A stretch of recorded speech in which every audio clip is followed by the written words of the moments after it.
Forget the moral of Season 1 Picard and consider my... Initial thoughts. Initial thoughts. Initial thoughts. We're here to talk about the mid-season break cliffhanger, but to connect. We'll be using enough spoilers to fill the DMA if you haven't seen the episode. I'm just going to come out and say that we went from quite possibly the worst episode of Discovery to one of the best this week. It's a lot of pure dialogue without much else, which will turn some people off, but it's really good weight of the needs of the many and classifications of what is life. This is as classic as Star Trek comes.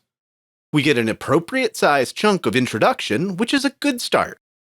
There are two major plots and a twist at the end, and we'll start with the one that doesn't have immediate galactic implications. I'm going to toss the first like to this entire plot, where we learn Kovich has a specialty in psychology of sentient AI, and is brought in to evaluate Discovery's computer, because Starfleet has a policy of not having sentient AI integrated into its systems. We truly get an answer to the joking question I asked at the beginning of last week's episode, whether Zora dreams of electric sheep on fire. The answer is overwhelmingly yes. I guess after the events of Season 1 Picard, they learned a few things. Sentient AI can have a place in the universe as autonomous units. But when you're talking about ships that wield incredible power over their crew, and civilizations they run across, it crosses the line. Might as well make sentient photon torpedoes.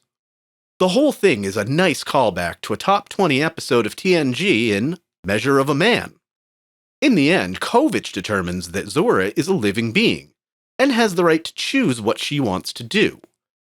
That she's more than just a sentient AI, she's a person. I'm not sure what the distinction is, but now she can actually take an oath to Starfleet and gain the title of Specialist. As long as she upholds those principles and works with the team going forward. Because I'm really tempted to give a dislike here for a computer that's refused to give up the coordinates to the home of the species that created the DMA. But since it was a plot device to maneuver us into the Measure of a Man story, I'm going to give it a pass. What I won't give a pass to is when Zora does give up the coordinates she's calculated, Gray doesn't know what the numbers mean, and has to ask. Which I get was a way to clue the audience onto what the string of numbers they're looking at are. But does that mean his transferred consciousness doesn't contain any of the knowledge of the symbiont, including a former Starfleet admiral? Either way, he's been on ships for a while, and it just seems out of place. I will give another dislike to Stamets not keeping the kill switch. Pretty sure this is how you get robot tentacles. The episode also seems to mark the departure of Gray as a regular cast member pretty quickly. I had hopes for the character, but the writers have completely failed to use him.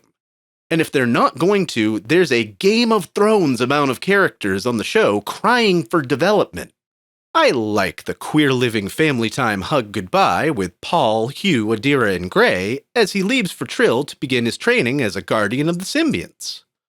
Over in the other plot, the Federation Council and other friendly worlds are meeting to discuss the next steps in tackling the threat of the DMA, after throwing 1,600 quantum torpedoes at it needlessly.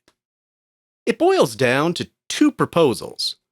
One of classic Federation ideals to use the location Zora discovers of the DMA's creator planet in an attempt to make peace, and one led by the mad scientist Tarka to build a doomsday weapon that would destroy the DMA. But damage subspace in a way similar to Omega molecules, and prevent warp travel in the area of the detonation. Book, who's out for blood after the destruction of his planet, sides with Tarka, and speaks out at the assembly to end the DMA now, and not take the traditional Starfleet ideals to heart on this one.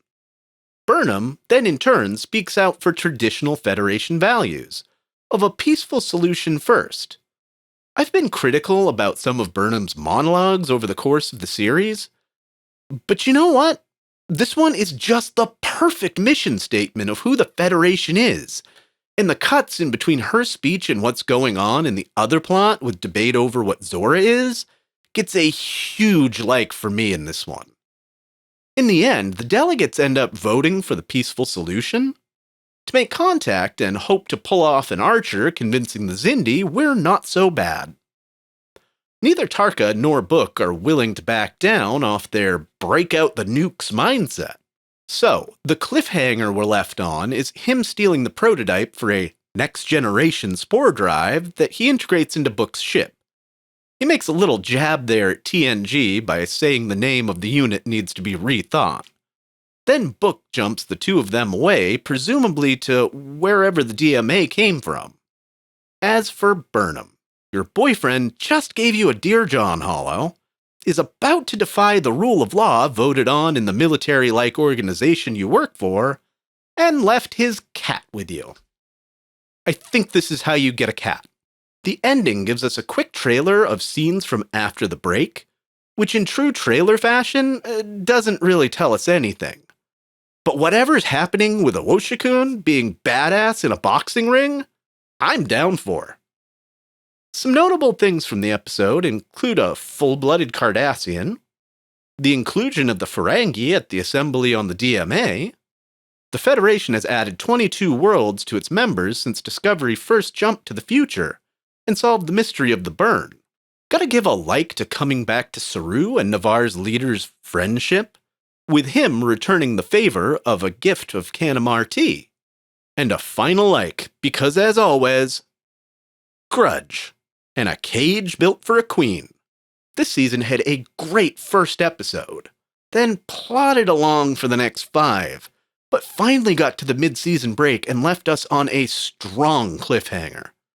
The show returns February 10th, which came kind of out of nowhere in an announcement a week ago.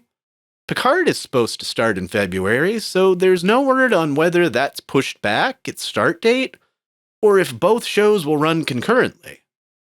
Regardless, next week I'll be back reviewing Prodigy on this show. Thanks for tuning in. I've been your host, Dustin Wing.